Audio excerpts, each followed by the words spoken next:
First thing you're going to do is remove this little cap here.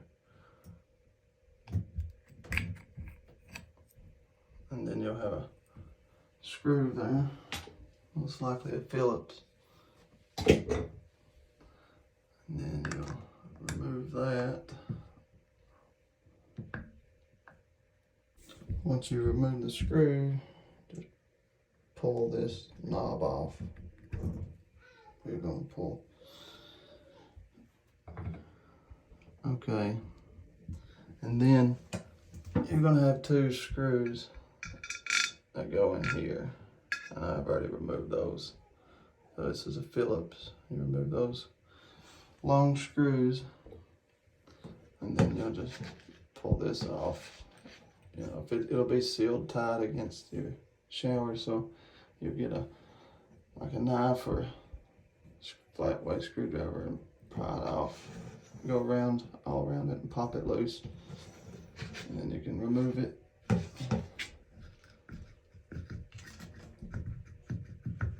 Wiggle it off like that. And it's got a gasket behind it.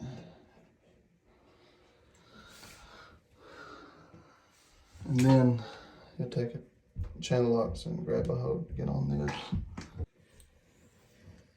So once you get it broke loose with the channel locks, then you can take it, unscrew it by hand. Just set all your parts down the way you remove them. That way you'll keep up with the way it goes back. And then you'll have to pull this out. You may have to take a pair of channel locks or something and wiggle.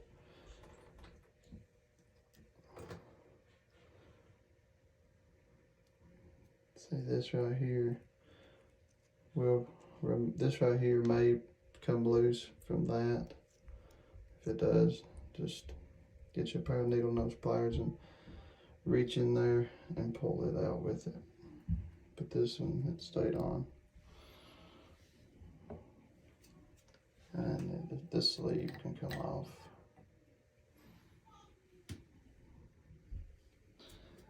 And right in there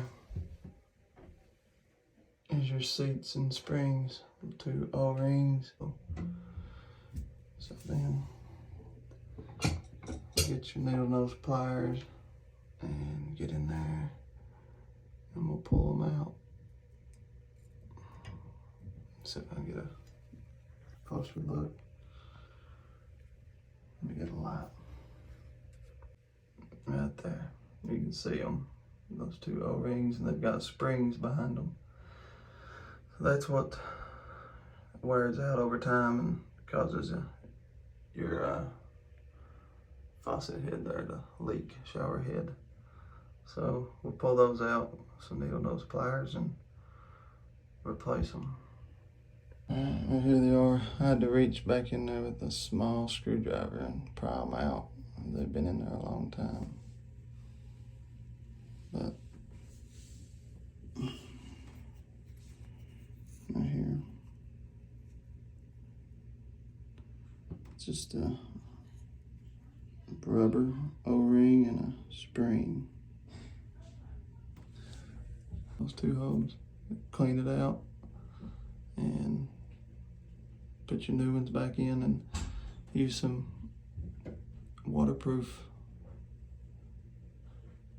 grease, or I'm just going to use this right here. I already had it. It's silicone based, so it'll work. With the new ones, just make sure you put some waterproof grease on the new O-rings and put the springs in, and then put your O-ring in, put it back together.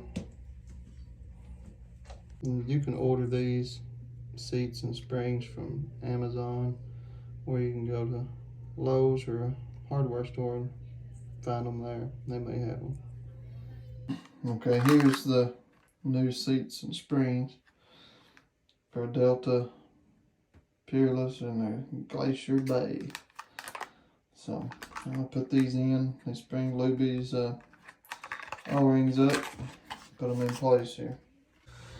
Okay, so I got those seats and new seats and springs in, and I lubed them up with the silicone I got. Now, let's put everything back together.